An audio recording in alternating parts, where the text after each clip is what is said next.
दिल्ली समेत 7 राज्यों में भारी बारिश का अलर्ट जारी किया गया है। दिल्ली एनसीआर में आज भी भारी बारिश का अलर्ट जारी किया है। यूपी के 15, उत्तराखंड के 12 जिलों में बारिश का अलर्ट है। बिहार के 5 जिलों में भारी बारिश का अलर्ट जारी किया गया है। खबर यह है कि हिमाचल के 6, एमपी के 10 जिलों में बारिश का अलर्ट जारी किया गया है। आप देखिए, लगातार बारिश हो रही है और ये बारिश लोगों के लिए मुसीबत का सबब बनी हुई नजर आ रही है।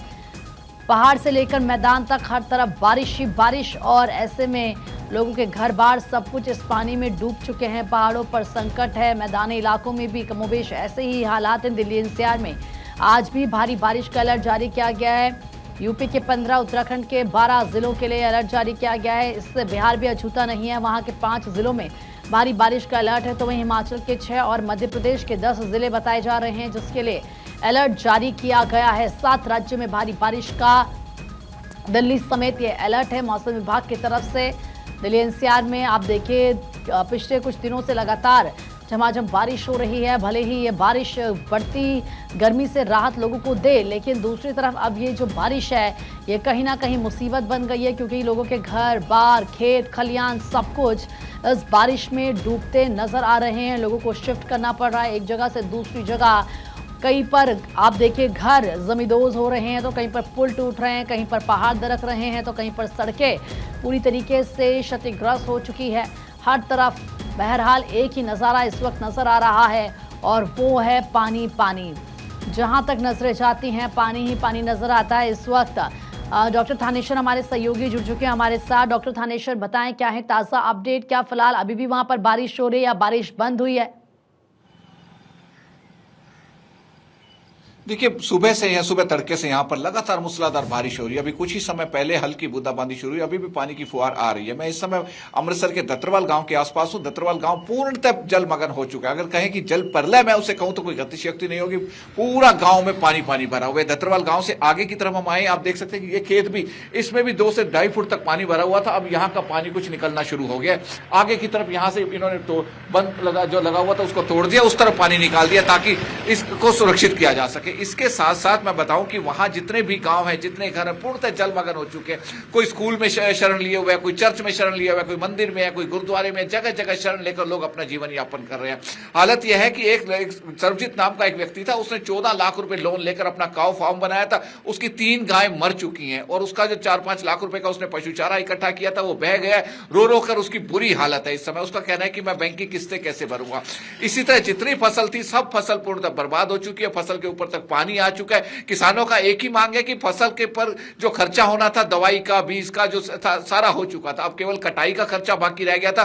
थोड़े दिन में फसल पककर तैयार होनी थी, लेकिन अभी वो फसल पूर्णतः डूब चुकी है। किसी भी काम की वो फसल नहीं रही है। सबसे बड़ी परेशानी वाली बात यह है कि दत्तरवाल गांव जो अमृतसर का मेन गांव कहा जाता है, इस गांव से काफी लोग विदेशों में भी रहते हैं। इस गांव में अभी तक किसी भी प्रशासनिक अधिकारी या किसी भी पॉलिटिशियन इन लोगों की सुध नहीं ली है। ये लोग आपस में ही, जो लोग हैं, जो सरमाएदार लोग हैं, जो पैसे वाले लोग हैं, एक दूसरे की मदद कर रहे हैं। कोई उनको खाना उपलब्ध करवा रहे हैं, या कुछ इक्का दुक्का सामाजिक संस्थाएं, गुरुद्वारे से लंगर आ रहा है, उससे ये लोग गुजारा कर रहे हैं। इनकी मांग है कि अभी तक हम इंसान तो किसी ना किसी के गुजारा कर लेगा, लेकिन पशुओं को ज्यादा परेशानी हो रही है, क्योंकि पशु चारा खत्म हो चुका है। जो पशु चारा था वो पानी में बह चुका है। इन तक अभी तक मदद नहीं पहुंची है। एक ही मांग कर रहे हैं कि किसी ना किसी तरीके हमें पशु चारा उपलब्ध करवाया जाए ताकि पशुओं की रक्षा की जाए। दूसरी तरफ मैं अमृतसर की बात करूं तो अमृतसर में गोल्डन टेंपल के नजदीक जो ब्रावो का ढाबा है, उसके पीछे वाली गली में एक मकान की छत गिर गई है। छत गिरने से एक महिला की मौत हो गई है और एक बच्ची जो है वो घायल हो गई है। हालांकि घायल की हालत जो अभी चिंता खतरे से बाहर बताई जा रही है।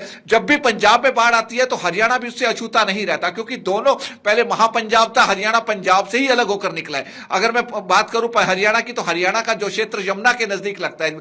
हथनीकुंज बैराज से जो पानी छोड़ा जाता है सबसे पहले वो यमुनानगर को मार करता है, उसके बाद कुरुक्षेत्र, करनाल, और उसके बाद सोनीपत होता हुआ दिल्ली की तरफ जाता है। तो कल जो 3.25 लाख क्यूसेक पानी छोड़ा गया था हथनीकुंज बैराज से, आज वो इस समय तक सोनीपत क्रॉस करके दिल्ली की तरफ कूच कर रहा है। तो ऐसे में जो रास्ते में पड़ते हैं, ये कुरुक्षेत्र हो गया, करनाल हो गया, पानीपत हो गया, सोनीपत हो गया, पूर्णतः जो यमुना के किनारे गांव बसे हुए थे पूर्णतः जलमग्न हो चुके हैं। उनमें रहने के लिए कोई साधन नहीं है, खाने के लिए उनके पास कोई कोई चीज नहीं है, तो समाज सेवी संस्थाएं और सरकार द्वारा जो उपलब्ध करवाया जा रहा है उसी से वो गुजारा कर रहे हैं। घरों की छतों पर जो लोग बैठे हुए थे वो भी अब नीचे आकर दूसरी जगह शरण लेने लगे। उनका कहना है कि एक हफ्ते से जो मकान है उसके चारों तरफ पानी भरा हुआ है, ऐसे में यदि और इनके ऊपर रहे तो कभी भी मकान ढह जाएंगे और काफी ज्यादा क्षति हो जाएगी। और इसके साथ साथ अगर मैं कहूं कि जो पंजाब को क्रॉस करती हुई आती है घग्गर नदी भी इस समय पूर्णतः उफान पर है। घग्गर नदी पंचकूला में सबसे पहले अटैक करती है, हरियाणा में, उसके बाद पंजाब के क्षेत्र से होते हुए टोहाना, फतेहाबाद जिले के टोहाना में पहुंचती है, मुनक से होते हुए निकलती है रामपुरा के आसपास।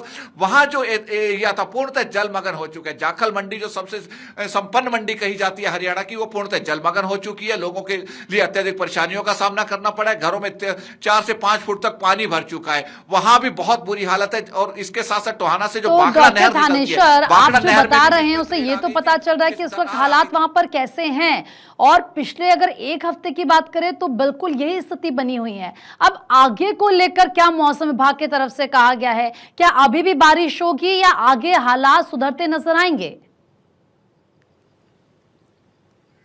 देखिए, मौसम विभाग ने 4 तारीख रात 11 बजे तक अभी तक का मौसम का अलर्ट जारी किया कि भारी बारिश होने की संभावना है। आज भी मौसम विभाग ने कुछ कहा है कि जैसे अमृतसर हो गया, अजनाला हो गया, गुरदासपुर हो गया, फिरोजपुर हो गया, इन कई जिलों के अंदर 9 जिलों के अंदर आज मौसम विभाग ने भारी बारिश की संभावना जताई है। उधर सतलुज दरिया में जो पानी छोड़ा गया वो इधर से फिरोजपुर को मार कर रहे हैं। आज अभी जो सूचना आ रही है कि कुछ ही देर में जो सतलुज का पानी है वो फिरोजपुर सिटी के अंदर चला जाएगा। आप समझ सकते हैं कि सिटी में अगर पानी चला जाएगा तो कितना ज्यादा नुकसान होगा। गांव को तो अभी तक बहुत ज्यादा नुकसान हो चुका है, लेकिन आगे भी नुकसान होने की संभावना याद है। मुख्यमंत्री नायब सिंह सैनी समेत जितने हरियाणा के मुख्यमंत्री नायब सिंह सैनी समेत कैबिनेट मंत्री पूरे हरियाणा में अपने चप्पे चप्पे पर पहुंच चुके हैं। और दूसरी तरफ भगवंत मान समेत इसकी कैबिनेट के मंत्री, एमएलए सारे ग्राउंड जीरो पर जाकर लोगों की मदद कर रहे हैं। और मुख्यमंत्री भगवंत सिंह मान ने रात को पंजाब को आपदा प्रभावित राज्य घोषित कर दिया है। आपदा प्रभावित राज्य घोषित करने के कारण केंद्र से मदद की गुहार की जा रही है। हालांकि पड़ोसी राज्य हरियाणा ने पंजाब को 5 करोड़ रुपए दिए, जम्मू कश्मीर को भी 5 करोड़ रुपए दिए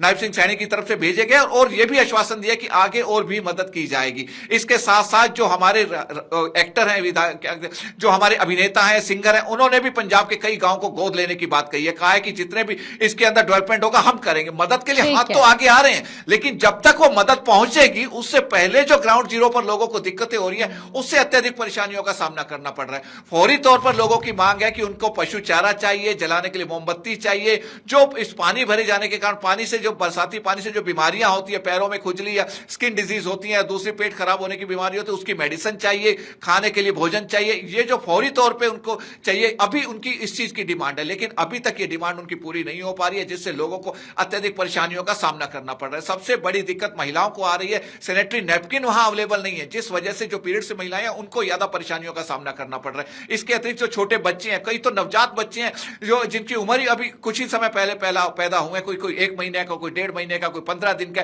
उनको सुरक्षित स्थानों की तरफ भेजा जा रहा है। लेकिन जो बारिश से आने वाली बीमारियां हैं वो उन बच्चों को ना लग जाएं, इसलिए डॉक्टरों की डिमांड की जा रही है। पशुओं के डॉक्टरों की डिमांड है, इंसानी डॉक्टरों की डिमांड है कि जो आकर इनकी रक्षा कर सके, इनको इनके लिए आगे मदद पहुंचा सके। लेकिन अभी तक प्रशासन की तरफ से अमृतसर के दत्तरवाल गांव या इसके आसपास के जो गांव है वहां तक किसी भी तरह की कोई मदद नहीं पहुंची है। साफ शब्दों में लोग कह रहे हैं कि जब वोट मांगने आते हैं तो हमारे हाथ पैर जोड़ते हैं, लेकिन अब जब हमें मदद की जरूरत है तो कोई सामने नहीं आ रहा है। ऐसे में लोगों में सरकार के प्रति बहुत ज्यादा गुस्सा है। उनका कहना है कि सरकार तो आती जाती रहती है, कम से कम प्रशासनिक अधिकारी आकर, तहसीलदार, एसडीएम, डीसी ये आकर तो हमारी सुध ले ले, लेकिन कोई भी अभी तक सुध लेने के लिए नहीं आया। इसलिए लोगों में बहुत ज्यादा रोष है। हालांकि भगवंत मान ग्राउंड जीरो पर देखते हैं कि वो स्वयं लोगों से मदद करने के लिए आगे बढ़ते हैं। कल भी वो फिरोजपुर में गए थे, वहां जो लोगों की हालत थी उसको देखकर वो रो भी पड़े थे कि हाँ, इतनी बुरी हालत कभी देखी नहीं है। क्योंकि आप भी अगर ग्राउंड जीरो पर आकर जो मैं हालत देख कर आ रहा हूं तो लिटरली कोई ऐसा पत्थर दिल इंसान होगा जिसकी आंखों से आंसू ना छलके। क्योंकि अच्छे खासे संपन्न परिवारों की महिलाएं जब एक एक चीज के लिए तरस रही हैं, वो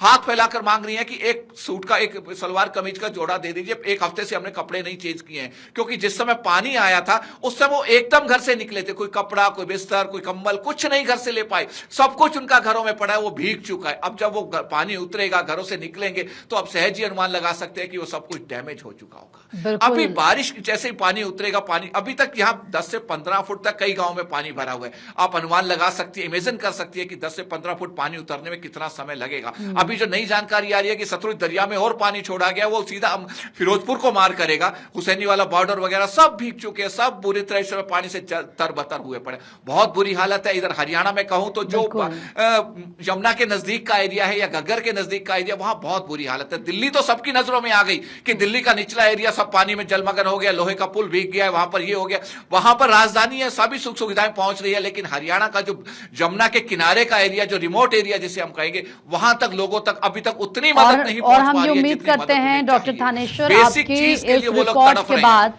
और आपने जो जानकारी दी है, आप जो बता रहे हैं कि वहां पर कैसे हालात हैं, आपने जो तस्वीरें दिखाई हैं, शासन प्रशासन से हम भी यही अपील करते हैं कि उन लोगों तक जल्द से जल्द मदद पहुंचाई जाए। रिमोट एरिया वो है, और ऐसे में ये समझा जा सकता है कि इस वक्त क्या उन लोगों पर बीत रही होगी। और आपने बिल्कुल सही कहा कि जो ग्राउंड जीरो पर रहेगा, जो वहां पर लोगों के बीच रहेगा, वो उन तस्वीरों को देखकर भावुक जरूर होगा। हम तो यहाँ बैठे सिर्फ अंदाजा लगा सकते हैं, लेकिन ये उम्मीद करते हैं कि उन लोगों तक ये मदद जल्द से जल्द पहुंचे। फिलहाल आपका बहुत बहुत शुक्रिया तमाम जानकारी देने के लिए।